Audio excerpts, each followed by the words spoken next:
What's going on, guys? It's Aliens at My Baby, and today we're going to make a simple food that people really like and they pay lots of money for. I'm going to show you how to make pulled pork. Now, I make pulled pork all the time, and I tell people I make it, and I'm like, oh my god, you make pulled pork, it's so good, it must be so hard to make. Well, it's not. So we're going to walk you through the real easy steps, alright? So stick with me. Okay guys, so we jumped ahead a few steps here just to save time. So the first thing you're going to need is some piece of pork if you're making pulled pork. You can also make pulled beef, but I'm making pulled pork today. So we bought a pork loin center roast boneless. We got it at Superstore. It was $9.36. So $9.36 worth of pork will cook you quite a bit of pulled pork. Now, to make the pulled pork, I use the mini crock pot. I have a bigger crock pot, but for the pulled pork, I use a mini one. So what I do is I usually put in chicken stock, but I didn't have any chicken stock, so I used beef stock.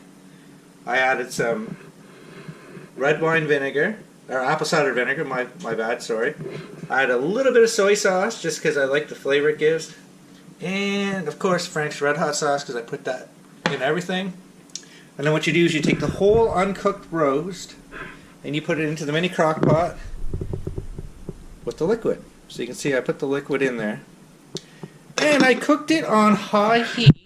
Because I was home, I cooked it on high heat for about 2.5 hours. Okay guys, so the next step is we put the pulled pork in. We've cooked it for an adequate amount of time. You want to make sure it's cooked through. We're going to remove it from the crock pot. I usually just use 2 forks. Let it drain off. Now I've already had it out of the crock pot, so just for time's sake, let's move the crock pot away. Now we're going to leave the crock pot on because we're still going to use it. So, off camera, I cut the fat off. So I cut the fat off here and the fat off here.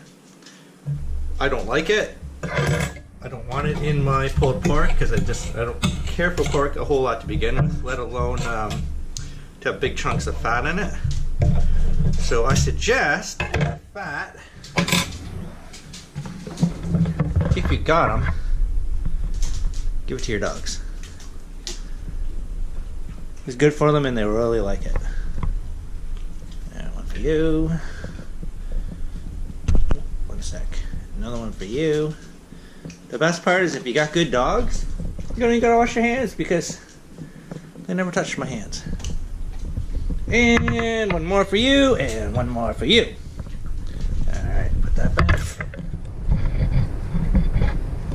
Okay, so next up guys, you gotta make the actual pulled pork. So it says you need to shred the pork. What I normally do, I wash my hands. The dogs did not touch my hands, by the way. I usually just start breaking it apart. It's pretty hot, so if you got sensitive hands, you might want to be careful on this part. I don't. You can actually shred it with a fork, see? This is the key though. Okay guys, you gotta shred the pork up. If you don't shred it up, it's gonna be gross. It's gonna be big chunks of pork. And that's nasty. So we're gonna go ahead and do all of that.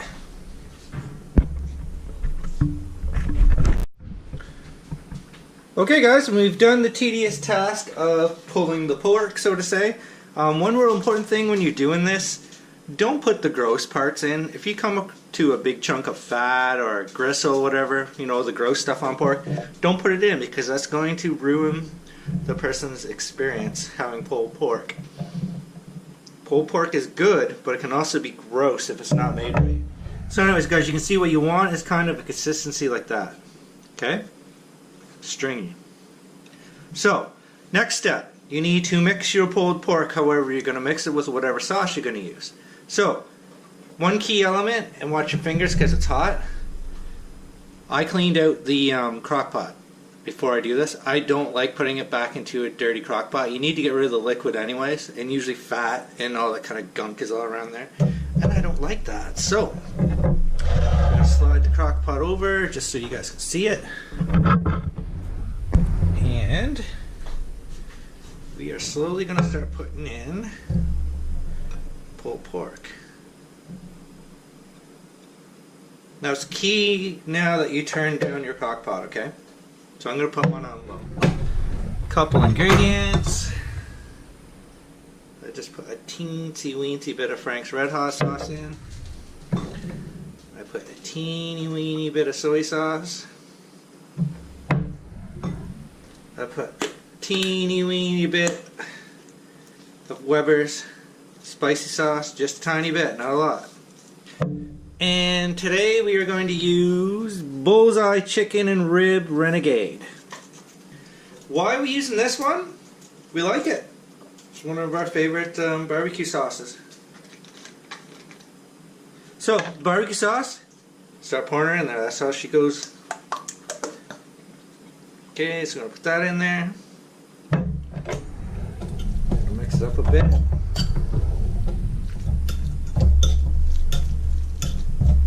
I don't know about Chicken and Rib Renegade. Smack and White's favorite, so. And it goes. So you guys can see that I make quite a bit of pulled pork. And we're just going to continue mixing that. Okay, so we got it all in there. And once again, guys, you want to be careful because the crock pot edge is hot. We put in, I put the whole thing of barbecue sauce in there. Just going to mix it up. Now again, guys, make sure you turn your crock pot down. This is a food you're gonna make, and then probably you're not gonna eat it for a little bit.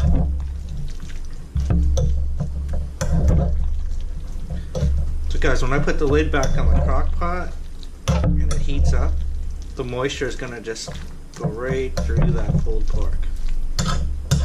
Okay, so we got it all in there. We're gonna put the lid back on. We definitely got her set on low, and the next most important thing, you need to clean up because you've just been cooking, and I cleaned up after using the raw pork. I cleaned and then used new utensils for the cooked pork because you don't want to get sick. So we're going to leave that for a little bit, and we'll be back. And we'll conclude her up. We'll make up some pulled pork sandwiches. Alright guys, we're on the final step of making the pulled pork. We've got the pulled pork heated up. It's been sitting there for a couple hours now. We got our beans going. And the next thing you need is a good fresh bun. So we're going to use these D'Italiano ones. Pretty easy to do. You're going to take a bun, go slap it there, open her up. Slap her there, open her up. Get rid of those guys there. Next thing you're going to do is you're going to take your pulled pork and you're going to put it on your pulled pork sandwich. Just like that. Okay, got a good amount there. If you want anything else like cheese or anything, that's entirely up to you. You could put more barbecue sauce on. We don't need to. I'm going to push it down. Next thing, we want to get some beans. And those bad boys a stir there. Remember, we put the barbecue sauce in there. We've let them sit for a while. We're going to see if they're cold, if they're hot enough or not. Nope. Not hot enough yet. So, myself, stay right there. I'll be right back.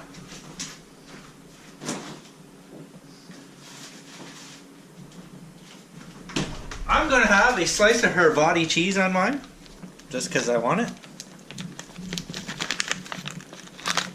Slap that bad boy there. Hold extreme close-ups. And we're going to take the pork, we're going to slap her on there on top of that cheese.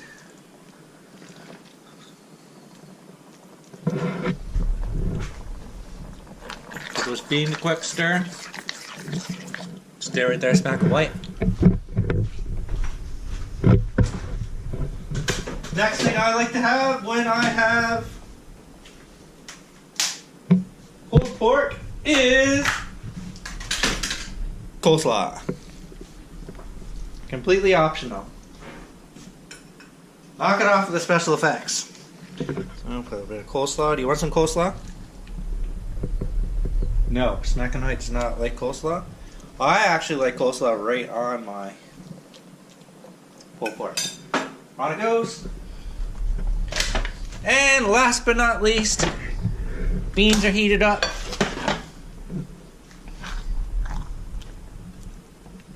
Smack and White wants his with beans. You want lots of beans? That's a yes. Sandwich over there. And we'll put some beans on mine.